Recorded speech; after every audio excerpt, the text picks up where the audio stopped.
નમસ્તે વિદ્યાર્થી મિત્રો, હાર્દિક સર એકેડમીની યુટ્યુબ ચેનલમાં આપ સૌનું ખૂબ ખૂબ સ્વાગત છે. આજનો જે વિડીયો છે એમાં આપણે ચર્ચા કરશું 23મી જાન્યુઆરીના તમામ અગત્યના કરંટ અફેર વિશે.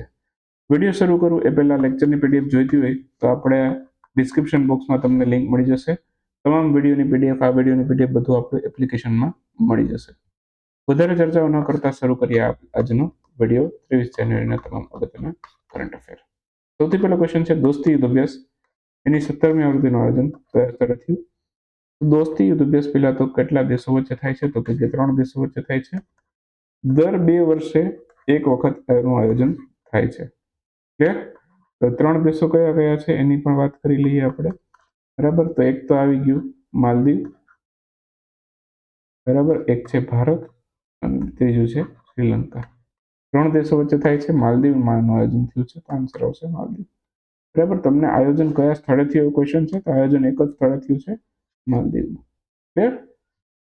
હાલમાં જ દોસ્તી યુદ્ધ અભ્યાસની 17મી આવૃત્તિ છે. ભારત, માલદીવ અને શ્રીલંકા વચ્ચે યોજાય છે. 17મો કોસ્ટગાર્ડનો અભ્યાસ છે, મતલબ કે ત્રણેય દેશોની કોસ્ટગાર્ડ છે આમાં ભાગ લે છે.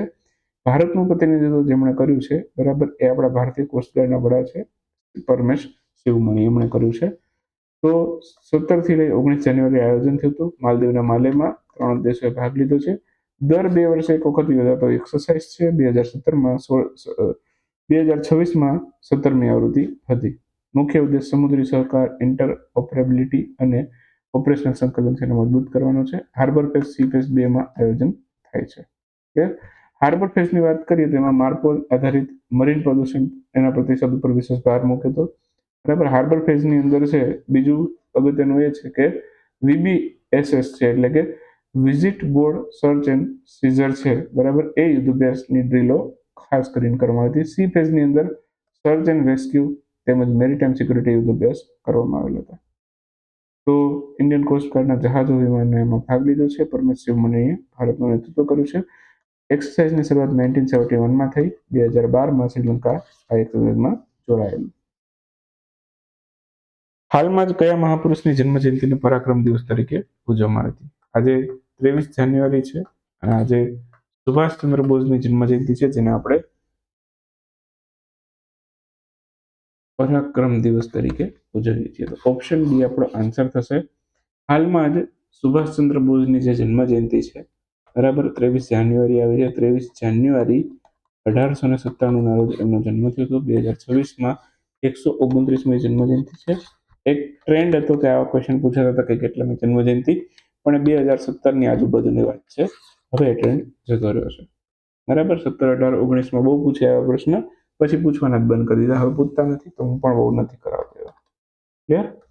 તો 2021માં 125મી જ્યારે એમની જન્મજયંતિ હતી ત્યારે આ 23 જાન્યુઆરી દિવસ છે એને પરાક્રમ દિવસ તરીકે ઉજવવામાં આવશે એવી જાહેરાત કરી હતી. ક્લિયર? જન્મ એમનો બ્રિટિશ ઇન્ડિયા વખતના ઓડિશાના કટકમાં થયો હતો. ક્લિયર? બાકી 122મી જન્મજયંતિ જ્યારે હતી એમની, ત્યારે દિલ્હીના લાલ કિલ્લામાં સુભાષચંદ્ર બોઝ મ્યુઝિયમનું પણ ઉદ્ઘાટન કરવામાં આવ્યું. એમના વિશે અગત્યનો ઇતિહાસ યાદ રાખીએ તો 1938માં એ સુરતના હીરાપુરમાં જે કોંગ્રેસ ભરાઈ હતી, 51મી ભારતીય રાષ્ટ્રીય કોંગ્રેસનું અધિવેશન હતું, એમાં અધ્યક્ષ હતા. 39માં એમણે ફોરવર્ડ બ્લોકની સ્થાપના કરી. ત્યારબાદ એક રહસ્યમય ઘટના બની. 18 ઓગસ્ટ 1945 તાઇવાન છે, જાપાનથી તાઇવાન જતા હતા ત્યારે એક વિમાન દુર્ઘટનામાં એમનું અવસાન થઈ ગયું. ક્લિયર? ઉપરાંત વાત કરીએ તો એમના નામ ઉપરથી એમની શ્રદ્ધાંજલિ આપવા માટે 3 ભારતના ટાપુ છે, અંદમાન નિકોબારમાં આવે છે, એના નામ ઉપરથી નામ આપે છે. જેમ કે રોઝ ટાપુ છે તો એનું નામ નેતાજી સુભાષચંદ્ર બોઝ ટાપુ કર્યું છે. હેવલોક ટાપુ છે તો એનું નામ સ્વરાજ ટાપુ કર્યું છે. અને નીલ ટાપુ છે, બરાબર, તો એનું નામ શહીદ ટાપુ રાખેલું છે. ક્લિયર? ઉપરાંત વાત કરીએ તો મેં તમને ઘણી વખત છે અને યાદ કેમ રાખવું એ પણ જણાવેલું હતું કે ભાઈ રોઝ છે તો રોઝની યાર બોઝ મેચ થઈ જાય, ત્રાસ બેસી જાય, તો રોઝ બોઝ એવી રીતે યાદ રાખી લેવાનું. બરાબર, હેવલોક હેવન એટલે સ્વર્ગ થાય, તો સ્વ ઉપરથી સ્વરાજ યાદ રાખી લેવાનું. અને બાકી રહ્યું નીલ, તો વ્યક્તિ મરી જાય, બરાબર, શહીદ થયો મતલબ કે અવસાન પામ્યું, મૃત્યુ પામ્યું, તો ત્યારે ધીમે ધીમે કરતા એની બોડી છે નીલી પડે, કાળી પડવા માંડે, તો એ નીલ ટાપુનું નામ શહીદ ટાપુ રાખ્યું. ક્લિયર? એવી રીતે મેં તમને બધા યાદ રખાવ્યા હતા. ઘણી વખત હું કહેતો જ હોઉં છું, પણ જસ્ટ ખાલી. ઓકે, હવે બીજી વાત કરીએ તો એમના સૂત્ર ઘણીવાર પૂછે કે ભાઈ તુમ મુझे खून दो मैं तुम्हें आज़ादी दूंगा એ સૂત્ર કોણે પૂછ્યું, મતલબ કે કોણે આપેલું? તો આ નેતાજી સુભાષચંદ્ર બોઝે આપેલું છે. જય હિન્દનું સૂત્ર કોણે આપ્યું એવો સીધો પ્રશ્ન આવે, તે પણ સુભાષચંદ્ર બોઝ. ચલો દિલ્હી પણ એમણે જ આપ્યું. સુભાષચંદ્ર બોઝને નેતાજીનું બિરુદ કોણે આપ્યું? તે ગાંધીજી આપ્યું. ગાંધીજીને છે રાષ્ટ્રપિતા કહીને સૌથી પહેલી વખત કોણે સંબોધન આપ્યું હતું? સુભાષચંદ્ર બોઝે આપ્યું હતું. ક્લિયર? વર્લ્ડ બેંક એમણે ભારતના કયા રાજ્ય માટે 286 એટલે કે $286 મિલિયન લોન આપી છે? આ લોન પશ્ચિમ બંગાળ માટે આપી છે, વર્લ્ડ બેંકે આપી છે.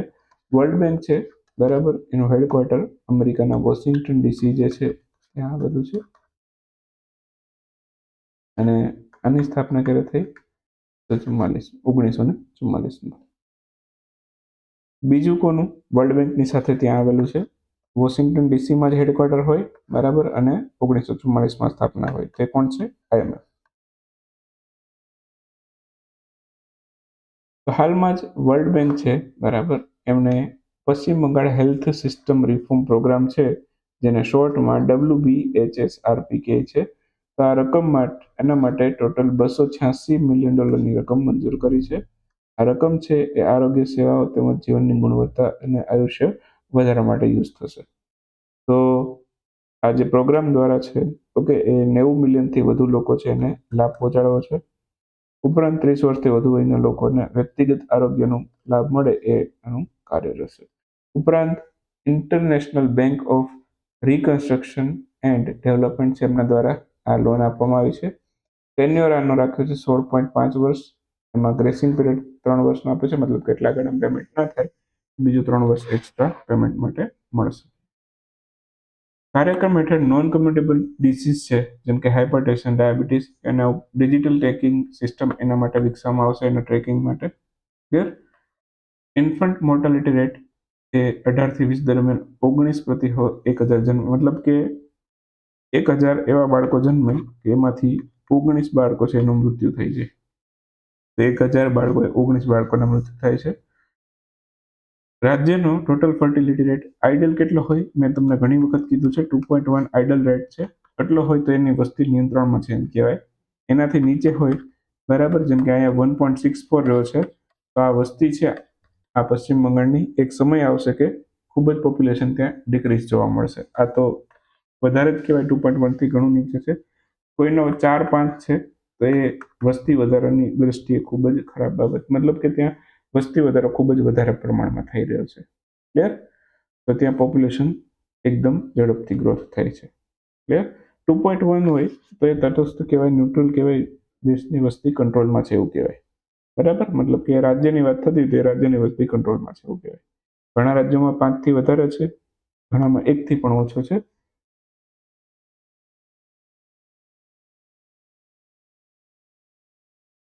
પશ્ચિમ બંગાળમાં સરેરાશ આયુષ્ય જે છે ઓકે એ 72 વર્ષ પહોંચ્યું છે. ઓકે, જે રાષ્ટ્રીય સરેરાશ છે બરાબર એના કરતાં ઘણું વધારે છે. તો એક સરેરાશ એજ છે એની બાબતમાં પશ્ચિમ બંગાળનું કાર્ય ઘણું સારું છે. પણ કિશોર ગર્ભાવસ્થાની બાબતમાં વાત કરીએ તો એનો દર 16% છે, જે એક રાજ્ય માટે મોટો પડકાર છે. ક્લિયર? પછી મેટરનલ મોર્ટાલિટી રેશિયો છે બરાબર, એ કેટલો છે? તો 1 લાખ જીવંત જન્મ દીઠ છે ટોટલ 103 ગર્ભવતી માતાઓ છે બરાબર, એનું અવસાન થાય છે. 1 લાખ જીવંત જન્મ દીઠ છે 103 માતાઓ છે એનું અવસાન થાય છે. ભારતનું બીજું રાષ્ટ્રીય સ્તરનું ડોલ્ફિન સર્વેક્ષણ છે કયા રાજ્યમાંથી શરૂ થયું? તો ભારતનું બીજી વખત આ રાષ્ટ્રીય સ્તરનું ડોલ્ફિન સર્વેક્ષણ કરવામાં આવેલું છે. સૌથી પહેલી વખત 2021માં શરૂઆત થઈ હતી. ઓકે, અને હવે બીજી વખત કરી રહ્યા છે, ઉત્તર પ્રદેશમાંથી કરી રહ્યા છે. તો શરૂઆત આને ઉત્તર પ્રદેશમાંથી થઈ રહી છે.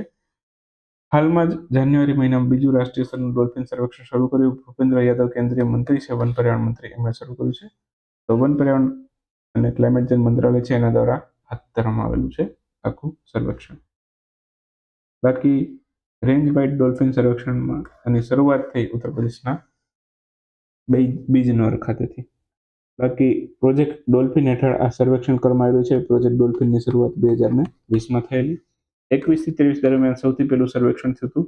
Wild life institute of India છે WII એમણે આને અમલમાં મૂકેલું છે. ટોટલ 26 સંશોધકો, 3 બોટ અને પર્યાવરણ હેબિટેટ ડેટાનો સંગ્રહ થશે. હાઇડ્રોફોન દ્વારા under water acoustic monitoring technology છે એનો ઉપયોગ કરવામાં આવશે. ગંગા નદીનો મુખ્ય પ્રવાહ ફેઝ 1માં લેશે. બ્રહ્મપુત્રા ગંગા નદીની સહાયક નદી સુંદરવન ઓડિશાના વિસ્તાર ફેઝ 2માં લેશે. ક્લિયર? ચલો, સાગર મૈત્રી 5 આ મિશન કયા જહાજ છે એને રવાના કરવા માટે કરવામાં આવેલું છે? આ સાગર ધ્વની છે, બરાબર. આ મિશન હેઠળ સાગર ધ્વની નામનું જહાજ છે રવાના થયું છે. ઓપ્શન એ જવાબ થશે.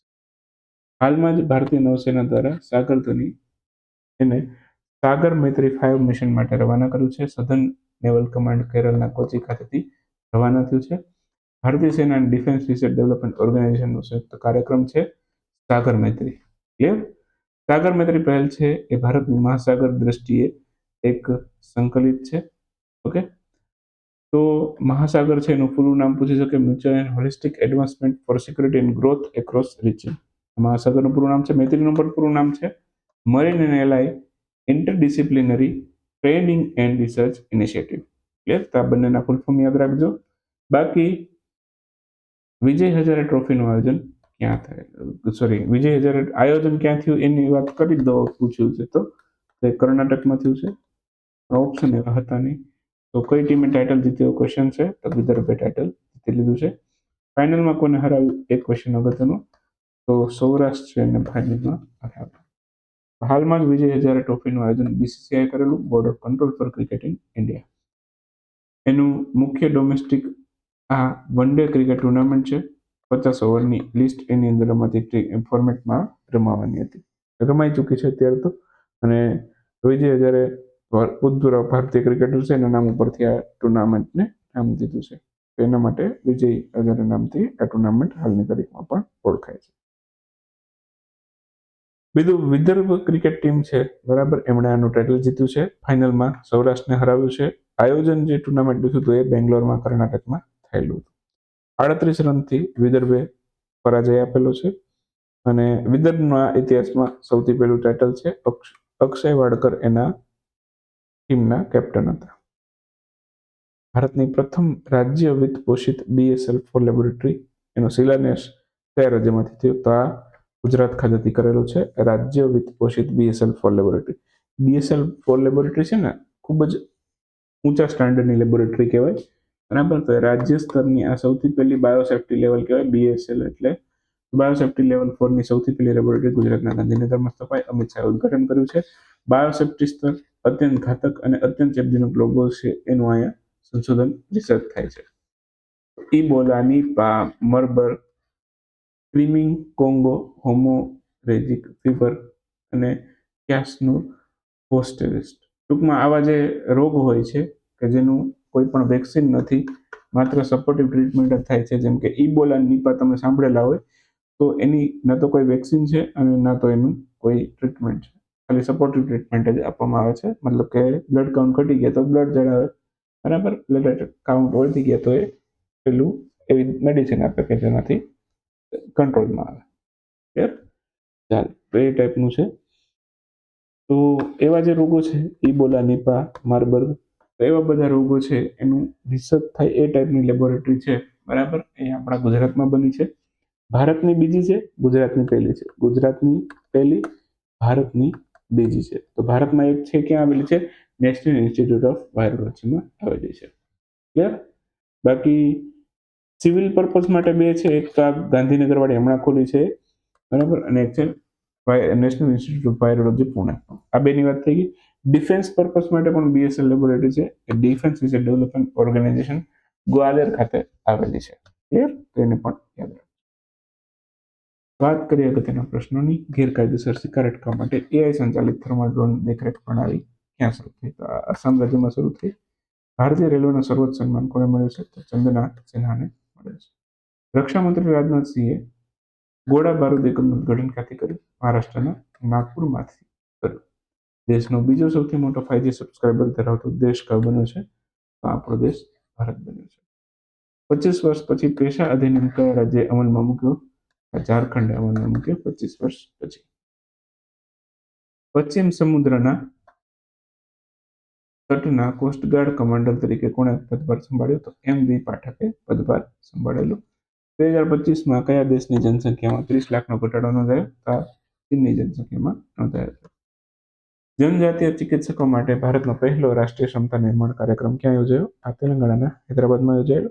રાષ્ટ્રીય પેંગ્વિન દિવસ ક્યારે ઉજવાયેલો? 20 જાન્યુઆરી. અને કયા રાજ્યની કેબિનેટે 4,775 કરોડની ડેમલા નદી સિંચાઈ યોજના છે એને અમલમાં મૂકી? તો મહારાષ્ટ્રની સરકારે અમલમાં મૂકી. તો આ સાથે 23 તારીખનો વિડીયો સમાપ્ત કરીએ. મળીએ 24 તારીખના વિડીયોમાં. ત્યાં સુધી રજા લો.